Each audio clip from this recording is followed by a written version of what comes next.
Sharia over Samvidhan debate raging on in Bihar. Leader of the opposition in the Bihar Assembly and RJD leader Tejasvi Yadav assured his electorate that NDA is on its way out, and as soon as RJD comes into power, they will throw the Waqf Act into the dustbin. The BJP has hit right back, accusing the RJD and India bloc of trying to impose the Sharia law in Bihar and choosing Sharia over Samvidhan. More in this report.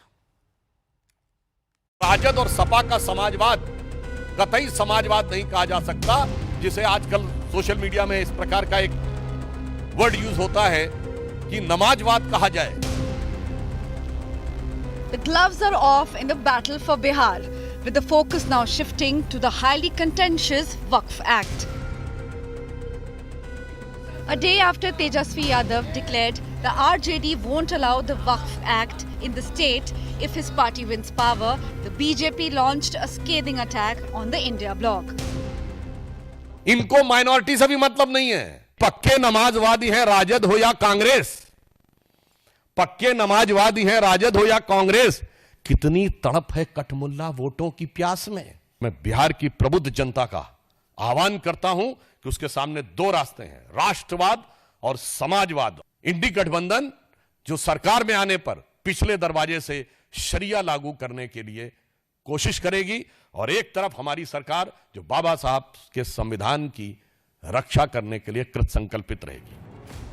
The BJP condemning the Mahagathbandhan Waqf Bachao, Dastur Bachao rally in Patna held on Sunday claimed the opposition still suffered from the emergency mindset. न संसद का सम्मान न न्यायपालिका का सम्मान. Vote bank की चाहत में जो कुछ बोला गया है तेजस्वी यादव और इंडी गठबंधन के अन्य नेताओं के द्वारा, उससे साफ है कि यह संविधान को कूड़ेदान में फेंकने की 50 साल पुरानी मानसिकता से बाहर नहीं आ पा रहे हैं. At the Patna rally, Tejasvi Yadav had promised to throw the Waqf Act in the dustbin. इस बिल को, इस कानून को बिहार राज्य जो है कूड़े के दान में फेंकने का काम करेगा. The Bihar election, the last political battle of 2025, is poised to be a thriller.